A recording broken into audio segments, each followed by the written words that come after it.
Everyone. तो आज हम बात करने वाले हैं बिल्डर डिज़ाइन पैटर्न के बारे में।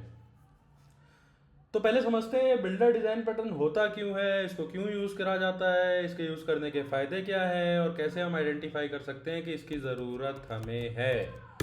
तो नाम से ही बहुत ज़्यादा क्लियर है। बिल्डर बिल्डर मतलब आप सोच सकते हो यार बिल्डर क्या हो सकता है कि आपके पास एक नॉर्मल क्लास है, बहुत सारे उसमें डेटा मेंबर हैं, एक आधे उसमें कंस्ट्रक्टर होंगे जो उसका ऑब्जेक्ट क्रिएट करते होंगे। इस क्लास के लिए हम एक बिल्डर बना रहे हैं। मैं आपने देखा होगा कि मैंने मेरे अडाप्टर डिज़ाइन पैटर्न के वीडियो में हम एक क्लास के लिए अडाप्टर बनाते हैं ताकि वो अडाप्ट हो जाए ना इंटरफेस में। यहाँ पे हम एक क्लास के लिए एक बिल्डर बना देते हैं। तो रिक्वायरमेंट समझ लीजिए, चलिए एग्जांपल मैं ले लेता हूँ, ह्यूमन बॉडी का एग्जांपल ले लेता हूँ यार। मतलब ह्यूमन बॉडी में कितनी सारी चीज़ें होती हैं। आप अगर जिम विम जाते होगे तो आपको पता होगा चेस्ट होता है, upper chest, lower chest, side chest, and then आपके विंग्स होते हैं, शोल्डर होते हैं, काफ्स होते हैं, ब्रेस्ट होते हैं, लोअर बॉडी में पीछे हिप्स होते हैं, फोर आर्म्स होते हैं, ठीक है, नकल्स होते हैं। तो बहुत सारे बॉडी पार्ट्स होते हैं। तो एक मान लीजिए सपोज करिए आपके पास एक क्लास है, ठीक है, उसमें ये सारी चीज़ें आपकी दी हुई हैं। इस क्लास का नाम मैं ऐसे रख देता हूँ ह्यूमन बॉडी, ठीक है। और आपके पास ढेरों डेटा मेंबर हैं।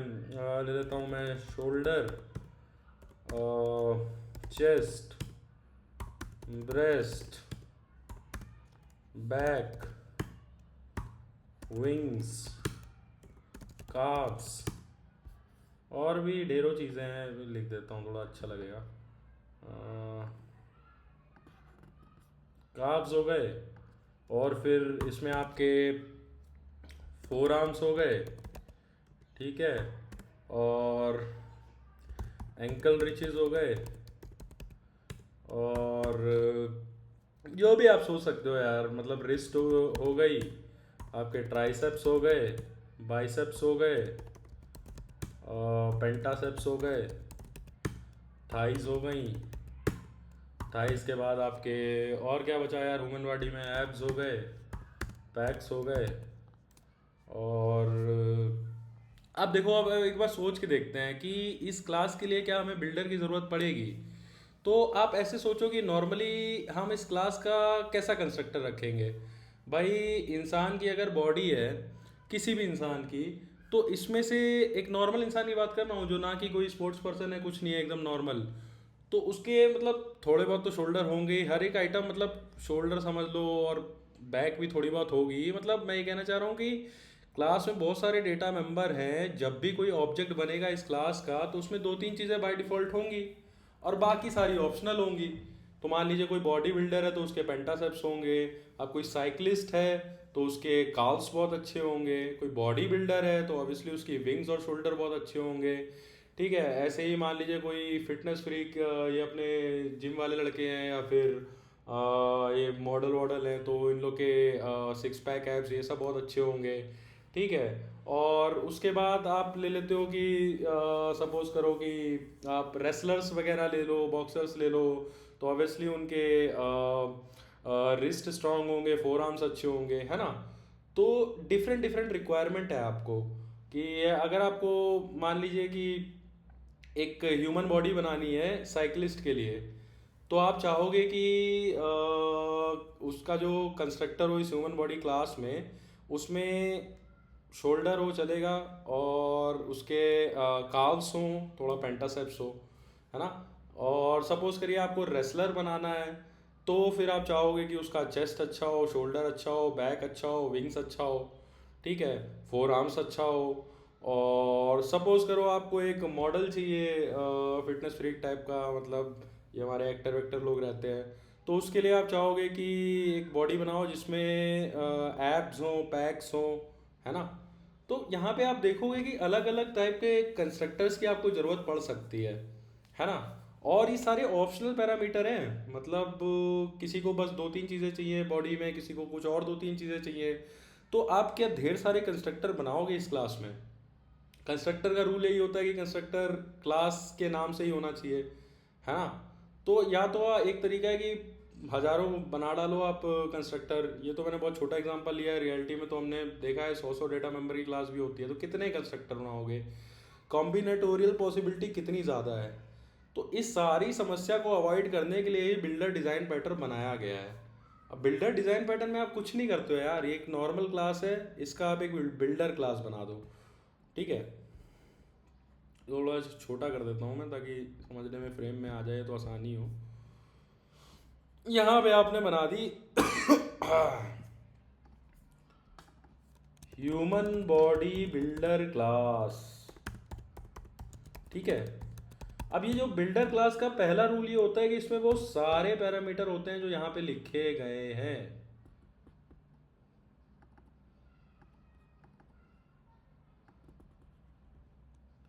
ये सारे पैरामीटर इस क्लास में होंगे और एक इसका कंस्ट्रक्टर होगा जिसका नाम ह्यूमन बॉडी बिल्डर क्लास होगा। ठीक है, ये डिफॉल्ट कंस्ट्रक्टर होगा। ये कंस्ट्रक्टर सिर्फ वही एक आध पार्ट डालेगा जो हर एक में हमें चाहिए, हर एक ऑब्जेक्ट में। ठीक है, उसके बाद क्या, मान लो कि एक नॉर्मल इंसान में आपको, मतलब भले ही यार वो फिटनेस फ्रीक हो या रेसलर हो या साइकिलिस्ट हो, कोई भी हो, आई थिंक शोल्डर तो सबके पास होते ही हैं। ठीक है, और बाकी हाँ शोल्डर है, बैक भी थोड़ी बहुत सबकी हो ही जाती है। ठीक है, अब आगे मान लीजिए कि आप चाहते हो कि मतलब पर्टिकुलरली आप चाहते हो कि हर एक प्रॉपर्टी हमें चाहिए, तो बेसिकली ये क्लास करती क्या है ना, हर एक प्रॉपर्टी के लिए एक फंक्शन बना देती है। बहुत इंपॉर्टेंट चीज़ है, हर एक ऑप्शनल प्रॉपर्टी के लिए एक फंक्शन बना देती है और वो फंक्शन रिटर्न करता है इसी बिल्डर क्लास का ऑब्जेक्ट। अब ये जो कहानी मैं बोल रहा हूँ ना, फंक्शन रिटर्न करता है इसी बिल्डर क्लास का ऑब्जेक्ट, थोड़ा आपको यहाँ कंफ्यूजिंग लग सकता है, बट जब मैं कोड में दिखाऊंगा आप एकदम अच्छे से समझ जाओगे। जब मैं आपको दिखाऊंगा कि क्लाइंट में कैसे इसका फ़ायदा हो रहा है यूज़ करने में, क्लाइंट कोड में। तो अभी के लिए मैं बस आपको बता दे रहा हूँ कि बिल्डर क्लास का ऑब्जेक्ट देते हैं, ह्यूमन बॉडी बिल्डर क्लास इसका नाम दे देते हैं, और इसमें हम लोग हर एक ऑप्शनल पैरामीटर के लिए एक फंक्शन बना देते हैं, जैसे गेट चेस्ट। ठीक है, और ऐसे ही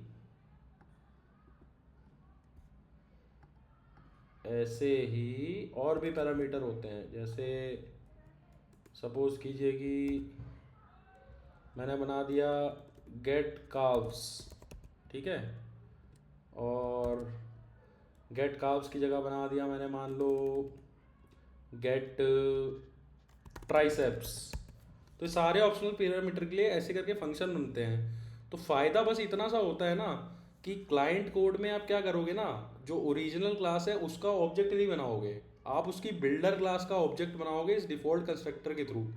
और ये डिफ़ॉल्ट कंस्ट्रक्टर के थ्रू बाद में आप, क्योंकि जैसे मान लो आपने डिफ़ॉल्ट कंस्ट्रक्टर यूज़ किया, आपको शोल्डर और बैक मिल गए, अब आप चाहते हो कि जो ऑब्जेक्ट आपने बनाया है इसमें चेस्ट भी आ जाए, तो आप बस उसका गेट चेस्ट मेथड कॉल कर दो। और ये जितने भी मेथड है ना, ये तीन मेथड यहाँ पे आपको जो दिख रहे हैं, ये तीनों रिटर्न क्या करते हैं, रिटर्न दिस मतलब जिस ऑब्जेक्ट से आपने ये फंक्शन कॉल किए हैं उसी ऑब्जेक्ट का रेफरेंस। तो मैं आपको लिए एक बार एग्जांपल में बता देता हूँ। देखो यार, ये हमारी ह्यूमन बॉडी क्लास है, इसमें मैंने वही नाम होगा इंसान का, जेंडर होगा, ये मान लो डिफ़ॉल्ट पैरामीटर हो जाएंगे जो सभी के होते हैं, भले वो स्पोर्ट्स पर्सन हो या टाइगर श्रॉफ हो या कुछ भी हो, कितना भी बड़ा साइकिलिस्ट कुछ भी हो। और ये सारे ऑप्शनल पैरामीटर हो जाएंगे, है ना, कि जैसे टाइगर श्रॉफ भाई के लिए हमें पैक्स वैक्स चाहिए होंगी, और कोई बहुत पॉपुलर सुपर मॉडल है तो उसके ब्रेस्ट और हिप्स वगैरह वो सब चाहिए होंगे, और कोई रेसलर है तो उसके शोल्डर चाहिए होंगे, ट्राइसेप्स चाहिए होंगे, फोर आर्म्स चाहिए होंगे। ठीक है, तो यहाँ आप देख सकते हो कि एक नॉर्मल क्लास है, उस नॉर्मल क्लास का एक डिफ़ॉल्ट कंस्ट्रक्टर। ठीक है, तो अब आप ऐसे देखो कि जो नॉर्मल क्लास का कंस्ट्रक्टर था उसमें बिल्डर का ऑब्जेक्ट पास हो रहा है। ये समझाने से पहले मैं आपको पहले बिल्डर क्लास एक बार समझा देता हूँ। आपने इतना देख लिया ना कि ये सब पैरामीटर चाहिए होते हैं क्लास को बनाने के लिए, और उसी के बिल्डर क्लास में यहाँ पे बना रहा हूँ। मैंने पहले चीज़ क्या बताई थी कि बिल्डर क्लास में भी वो सारे पैरामीटर होंगे जो ओरिजिनल क्लास में होते हैं, तो यहाँ आप देख सकते हो कि वो सारे पैरामीटर यहाँ पे हैं, और इस बिल्डर क्लास का ये कंस्ट्रक्टर है जो डिफ़ॉल्ट पैरामीटर्स को देता है, जैसे नाम और जेंडर सबके पास होगा ही। ठीक है, अब आगे की कहानी पे आते हैं। फिर मैंने क्या बताया था, जितने भी ऑप्शनल पैरामीटर हैं उन सब के लिए एक एक फंक्शन बना दिया जाता है बिल्डर क्लास के अंदर, जो रिटर्न करता है दिस। अब दिस क्या है, सपोज करो बिल्डर क्लास का आपने एक ऑब्जेक्ट बनाया न्यू बिल्डर ऐसे करके, तो जब भी उस ऑब्जेक्ट से आप इस फंक्शंस को कॉल करोगे तो उसी ऑब्जेक्ट का रेफरेंस आपको वापस मिल जाएगा। देखो आप हर एक फंक्शन में दिस दिस दिस रिटर्न कर रहे हैं। तो ऐसे समझ लो आप कि मैं आपको अब एक बार क्लाइंट कोड दिखा देता हूँ। और बड़ा सा सिंपल सा ये पैटर्न है बहुत, इसमें ऐसा कुछ खास हार्ड नहीं है। तो मैं आपको क्लाइंट कोड समझाऊंगा, उससे आपको सब समझ में आ जाएगा। भाई आपके पास हजारों मतलब बॉडी पार्ट्स थे, आपको अलग अलग रिक्वायरमेंट थी। अब यहाँ पे देखो आप, ह्यूमन बॉडी ओरिजिनल क्लास थी, ठीक है, उसके अंदर नेस्टेड क्लास थी बिल्डर। तो आपने न्यू ह्यूमन बॉडी और ब्रैकेट्स नहीं लगाया, मतलब ह्यूमन बॉडी क्लास नहीं यूज़ की, उसके अंदर की बिल्डर क्लास बनाई और उस बिल्डर क्लास का ऑब्जेक्ट बनाया और उसमें नाम और जेंडर पास कर दिया, ठीक है। नाम जेंडर पास किया तो बेसिकली ये वाला जो आपका कंस्ट्रक्टर है वो पास हुआ, ठीक है। और रिटर्न क्या किया इसने, एक ऑब्जेक्ट, ठीक है, यहाँ पे। हम्म तो अगर जब सिर्फ इतनी लाइन एग्जीक्यूट हुई होगी ना, तो आपको अभी सिर्फ नाम और जेंडर पता है, बाकी आगे वो बॉडी बिल्डर बनने वाला है कि स्प्रिंटर बनने वाला है कि क्या करने वाला है उसे आपको पता नहीं है। अब आगे की कहानी देखते हैं। आपने उसमें बाइसेप्स ऐड करने हैं, ठीक है। मैंने क्या बताया था, ह्यूमन बॉडी डॉट बिल्डर क्या रिटर्न करता है, एक ऑब्जेक्ट, है ना। उस ऑब्जेक्ट का डॉट बाइसेप्स फंक्शन आपने कॉल किया। कहाँ है डॉट बाइसेप्स, डॉट बाइसेप्स है आपका यहाँ पे। जब डी देखो डॉट बाइसेप्स क्या रिटर्न कर रहा है, वही ऑब्जेक्ट जिससे आपने ये फंक्शन कॉल किया उसी का रेफरेंस दे दे रहा है, बस उसमें दिस डॉट बाइसेप ट्रू कर दे रहा है। मतलब ये है भैया कि जब ये लाइन एग्जीक्यूट हुई आपके पास केवल नाम था और जेंडर था, बाकी सारी चीज़ें फॉल्स थी, उसके पास और कुछ नहीं था। अब आपने जब डॉट बाइसेप्स कॉल किया तो सेम ऑब्जेक्ट में दिस डॉट बाइसेप्स ट्रू हो गया होगा अब, ठीक है। और फर्दर इसने भी दिस ही रिफर किया है, मतलब दिस ही रिटर्न किया है। और जब तो इतना पूरा भी एक ऑब्जेक्ट ही है, उसके ऊपर फिर से आपने डॉट ट्राइसेप्स कॉल किया। अब डॉट ट्राइसेप्स ने भी डॉट बाइसेप्स की तरह दिस डॉट ट्राइसेप्स को ट्रू किया और फिर से दिस को रिटर्न किया। तो अब ये पूरा भी एक ऑब्जेक्ट ही बन गया है, मतलब रेफरेंस है। फिर उसी में आपने इसमें शोल्डर ऐड कर दिया, उसी में आगे चेस्ट ऐड कर दिए। जब आपकी बॉडी बिल्डर की रिक्वायरमेंट भर गई तो आपका ये बॉडी बिल्डर बन के तैयार हुआ। अब एक चीज़ इंपॉर्टेंट देखना, सारी जब आपने ऑप्शनल पैरामीटर भर दिए फिर आखिरी में एक डॉट बिल्ड फंक्शन कॉल किया है, इसको इग्नोर मत करना, सबसे इंपॉर्टेंट चीज़ यही है। तो आप अगर समझो कि ये जो dot bicep dot tricep dot shoulder ये सब कर क्या रहे थे, ये सब बेसिकली उस ऑब्जेक्ट में बाइसेप्स ट्राइसेप्स को ट्रू या फॉल्स, पहले तो इनिशियली सब कुछ फॉल्स ही था क्योंकि डिफ़ॉल्ट पैरामीटर केवल नाम और जेंडर देता है। जैसे जैसे हम ये फंक्शन कॉल करते गए तो वो चीज़ें ट्रू होती गई, और आखिरी में जब बिल्ड कॉल हुआ तो देखिएगा आप ये बिल्ड करता गया है। ये बिल्डर क्लास के अंदर हूँ मैं, ठीक है, ये नेस्टेड क्लास है और बिल्ड जो फंक्शन है वो भी नेस्टेड क्लास का फंक्शन है। ये इस पूरे बिल्ड ऑब्जेक्ट को लेके ह्यूमन बॉडी में पास कर देता है, मतलब ओरिजिनल क्लास में। समझ रहे हैं आप, पूरी कहानी बिल्डर क्लास की यहाँ पे चली। बिल्डर क्लास को यूज़ करके आपने एक ऑब्जेक्ट लिया, उस ऑब्जेक्ट में कुछ कुछ ऑप्शनल पैरामीटर ट्रू थे, कुछ फॉल्स थे आपके हिसाब से, और फिर आखिरी में जब आपने बिल्ड फंक्शन कॉल किया तो उसी ऑब्जेक्ट को पास कर दिया ओरिजिनल कंस्ट्रक्टर में, ओरिजिनल क्लास के ओरिजिनल कंस्ट्रक्टर में। तो ओरिजिनल क्लास जो थी हमारी वो ये थी, ठीक है। और यहाँ पे आप देख लो बुलियन बुलियन बुलियन ये सारे पैरामीटर्स थे। इस क्लास का जो कंस्ट्रक्टर था वो इसके बिल्डर का ऑब्जेक्ट ले रहा था, ठीक है।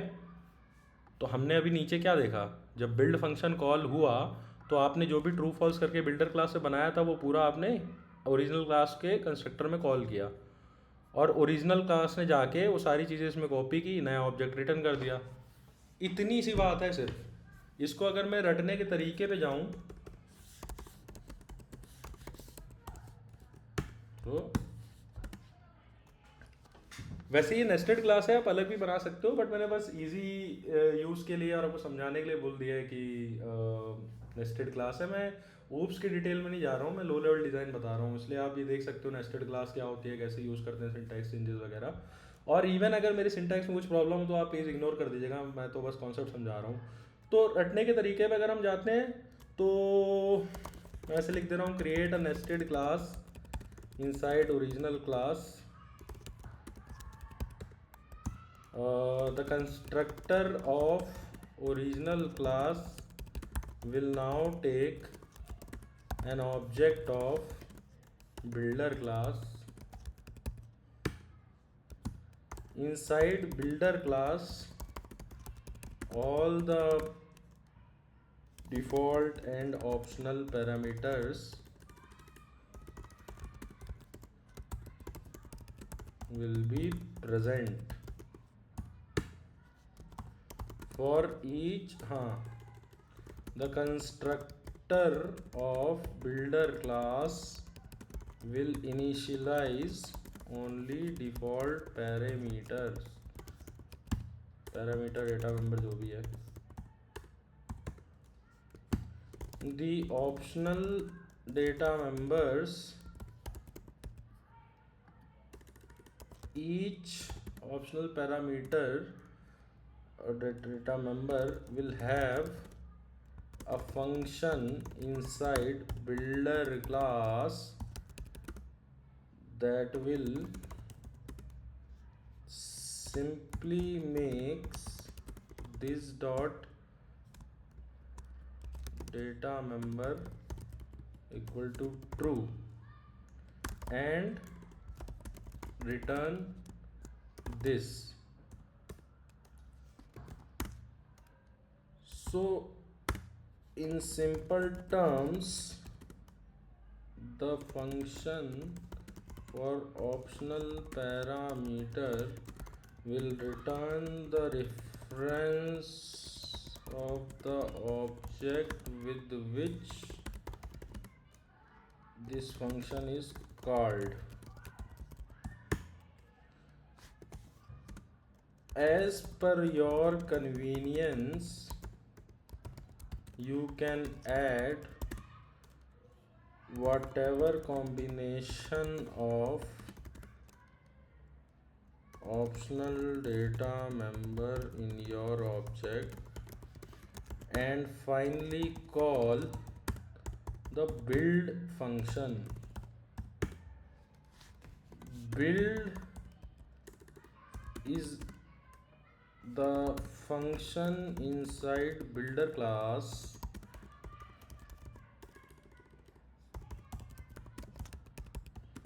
which will be used to create object of original class and pass the object of builder class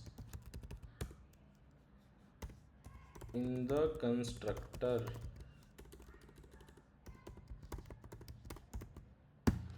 बस यही कहानी है आपकी. तो बड़ा ही सिंपल सा आसान सा डिज़ाइन पैटर्न था. तो कमेंट्स में ज़रूर बताइए आपको क्या इसमें ख़राब लगा, क्या सही लगा. और मैं आपको कोड भी डिस्क्रिप्शन, नहीं कोड मैं आपको नहीं दूंगा. मैं चाहता हूँ कि आप इसको खुद लिखें और नोट्स बनाएं, तभी आपको याद रहेगा, है ना. ये बिल्कुल मतलब डेवलपमेंट ऐसी चीज़ है, जब तक करोगे नहीं तो आएगी नहीं. तो ठीक है, थैंक यू एवरीवन. मिलते हैं अगले वीडियो में कुछ ही देर में. Bye bye.